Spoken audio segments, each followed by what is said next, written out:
Does hitting on the wingman really work to get the guy? Should you post photos with other dudes on Instagram? How do you friend zone a guy or guys that are hitting on you and actually keep them as a friend?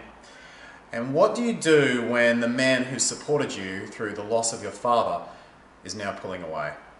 Hello, welcome to Ask Mark. We're on number 26 this week and it's very exciting. Now, quick question, make sure you subscribe while you're here, but quick question. In your opinion, should I do the Ask Mark videos as all separate videos? In other words, we've got 4 great questions today. Would you rather see 4 videos, say, than 1? That's the question I'm posing to you this week. I want to know your answer. I want to make sure we format this Ask Mark in the right way. Let's get on to the first question. So the first question, a really interesting one that just came in yesterday from Tally. And me and Tally were chatting about something else in the comments, and she said, I was also curious, have you ever heard of the always hit on the wingman trick? If not, you should totally look it up. What are your thoughts on it, and does it really work? I didn't know what it was, Tally, and then I looked it up and I found a book and I realized that wasn't what you were talking about. Always hit on a wingman, as I found out, is a trick where, essentially a trick is the best word used for it, where you go and hit on the guy's mate, the guy's wingman. So you go and hit on guy B to get guy A, and the logic is, reading this, is that, well, men are competitive. So you appeal to the competitive instinct in a guy, and so when you hit on the wingman, that's when you're going to get the guy. Okay, this is one of the dumbest things I've ever heard. It's just gamey, it's manipulative. Okay, let's look, think first, intent. What's your intent when you're doing that? I'm going to hit on the wingman. So it's to get the guy, the other guy. What's your real intent? To make him jealous, to make him act out of competition. Again, we're going, my intent is to give a man negative emotions. Bow bow. Second issue I have with it, displays a lack of confidence. I cannot envision the confident woman of the world, take Scarlett Johansson again, it's my favorite example, would she really go, I want to get that guy, I'm going to hit on his friend?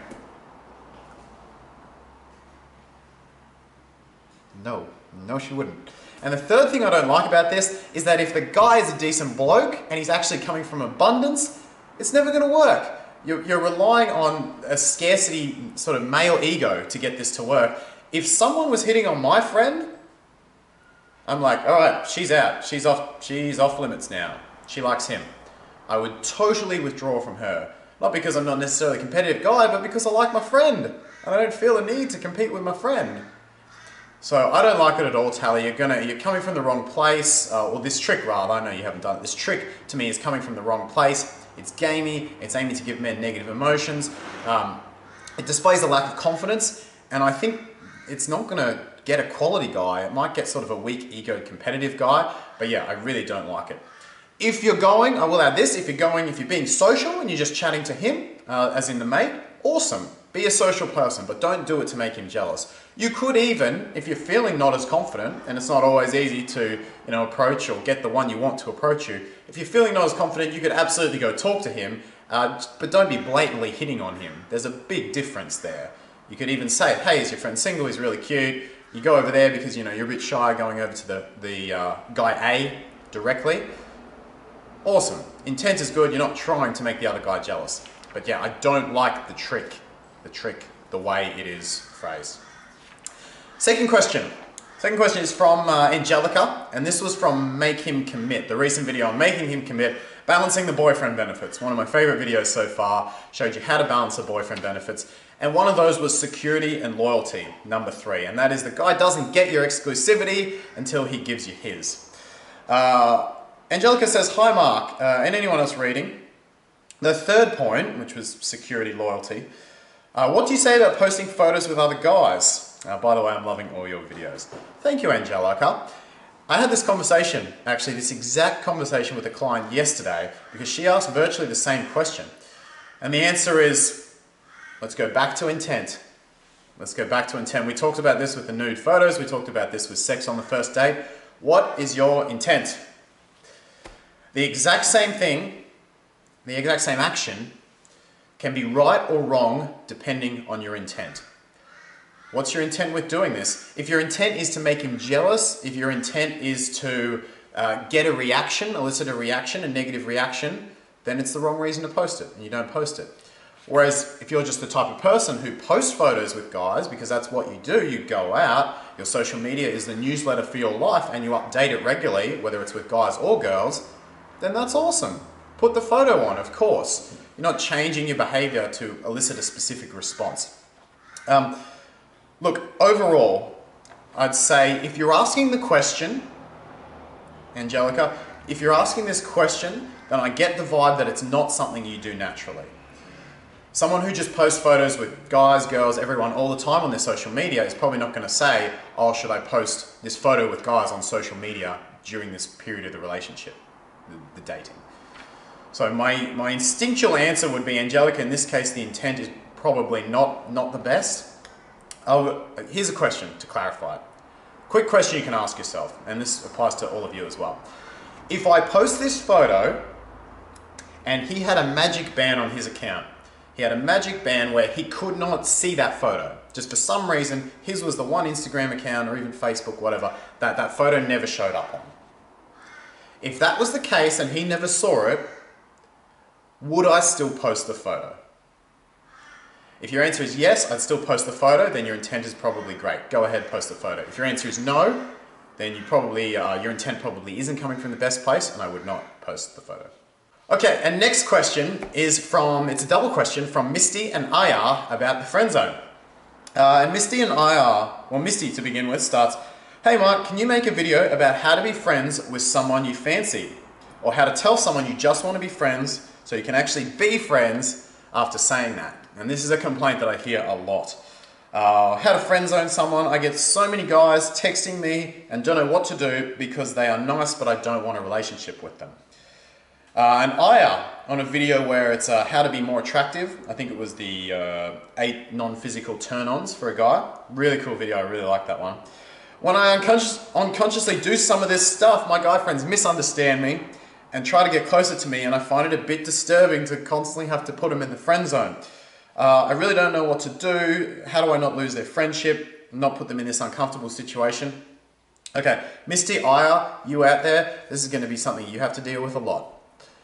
Because as you watch this channel, as you grow yourself, as you become the standout woman that every man is looking for, there's going to be a lot more guys attracted to you than you are to them. That means that you're going to have to friend zone a lot of guys. But here's the dynamic here, and this is what confuses things, is the guys here are wanting, say, an 8 out of 10 with you. They want a high-level relationship. But you are only wanting a 4 out of 10. And what you're asking here, I am Misty, or you, if you want to friend zone a guy who likes you, you're saying, I want the relationship at a 4 out of 10 level. I want the relationship to meet my needs and what I want without meeting his needs. That's not really super fair on him, is it? Because he then has 2 options. He then either can walk away and not be friends at all because he says, well, I can't get what I want, so it's not really fair for me to just give you what you want. Or I can just give you what you want without getting what I want and sit at this level where I'm always hoping for more. That's not an authentic friendship, is it? He's sitting there wanting more. I remember I was talking to a woman for quite some time, and we were long distance. It was romantic, but it wasn't, we weren't together in the same physical location. And then when we actually came to meet, it turned out the chemistry wasn't as good for her as it was for me. Fair enough. After that, I decided that, look, the chemistry is not there for her, so I don't want to continue this. She thought that was unfair because she said, oh, look, you're ruining our friendship. And I said, well, the problem is if we continued our friendship, I'd be a shit friend because I'm being inauthentic. I'm sitting here at this 4 out of 10 level when really what I want with you is an 8 out of 10. That's inauthentic of me, and I'm not willing to lower my self-respect as well, but also be inauthentic as a friend to sit there as a 4 out of 10 when that's not what I want. So we agreed to go separate ways. She lost a friend, but that's not really her decision. That's my decision as a man. I didn't want that level. I didn't want a 4 out of 10 relationship, and I'm entitled to have that thought. And it's the same for the guys with you. If you're not feeling that connection, it's not really fair to expect them to sit on that level. In regards to keeping guys as friends as well, I'll add one more point. Think of friends as being around a third-party thing. So when I look at my friends, my good female friends, they were all people who I either lived with, worked with, went to uni with, played a sport with. We had a third party thing to base our friendship off, and that's what we bonded over. If you're expecting to meet guys on Tinder and be friends without a third bonding point, you're pushing shit uphill, frankly, because you don't have something where you can just be friends over. So whether it's book club, playing tennis, going to the football, writing club, maybe it's a study group, whatever it is, if you want to make good friends with guys, even if it's just hanging out, as part of a friendship circle, that is your third party thing. But there has to be something for you guys to bond over and be friends over to really form a solid friendship. I hope that answers your question, and let me know if you have more questions on this topic, because I do want to do more stuff on managing friendships with guys and how that works. So make sure you leave a comment question below if you have that. Okay, and the final question today is from Hardstyle Serenity. And Hardstyle says, I've been in a relationship for about 3 years now.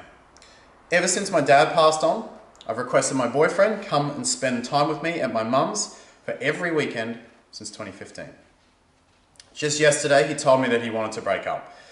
But give ourselves 2 weeks because he felt trapped in my home. And he's a difficult man to open up with and express himself, and he did not open up to my mum for 3 years. I was really heartbroken. There wasn't any communication going on, and he said he needed time for himself and to spend time with his friends and family. It has just been day 2. What should I do, and should I get worried? Will this break between us rekindle our love once more? In hopes of your advice, and I hurt myself for being depressed, Hardstyle Serenity. Hardstyle, I just want to say I have a huge amount of respect and empathy for you. To lose a parent is probably my #1 fear in life, and I know it'll happen one day, and it's a day that I am absolutely dreading. So I can't imagine what you've been through and how painful this must have been. And it sounds like you were very close to your dad as well. Now, you don't say when he passed in this comment. I'm assuming that it was a couple of years ago, because you said your man's been coming to your place since 2015, so I'm assuming it's a little while ago. Hardstyle, it sounds like you were really connected with your dad, and that connection would have given you a lot of strength. When your dad passed on, that strength, you feel like it would have disappeared. You feel like it would have gone, and you've lent on your boyfriend since then. And it sounds like he's been pretty good. He's been very supportive through that time. I think the reality is you've now got to get that strength back. Your dad gave you that strength, but your dad's spirit still lives within you. Your dad is still all around you. And I think your dad would be proud to see you show the strength that you showed when he was around. So my thoughts, Hardstar, is that you don't need this guy around right now to have that strength. You've relied on him for a couple of years, and it's time to remember what your dad taught you, the lesson he taught you. That you are strong, that you don't need no man, and that you do have this strength within you to get through this with or without a guy. I think this space is going to be absolutely very important for you. Take 2 weeks, I'd even say take 4, to remember what your dad taught you, to feel his energy again and to make him proud. Because you don't need this guy to lean on, you have this strength within you. And I think once you remember that, and once you remember that lesson and that strength you had from your dad, and that energy is still within you, you're going to come back to this relationship from a much better place. Hardstyle, best of luck with this. Keep me updated on how you go. I really do think that you have the strength within you, but you've lent on this guy and perhaps forgotten that a little bit. And now it's time to use this time to get that back. Your dad will be proud of you for it. Well, that's the video. That's the video for today. Thank you for watching. Let me know your thoughts on the question at the start regarding individual ask marks. And let me know your comments, thoughts, questions, etc. from this video today. LaShawn, I've moved your question to next week just because it was a bit of a different one, so I've moved it to next week. Make sure you leave a comment, etc. Give the video a thumbs up as well, and don't forget to subscribe. Hit that little bell so you get the notifications bell. Make sure you subscribe, tell your friends about the channel, and I look forward to seeing you in the next Ask Mark in 1 week's time.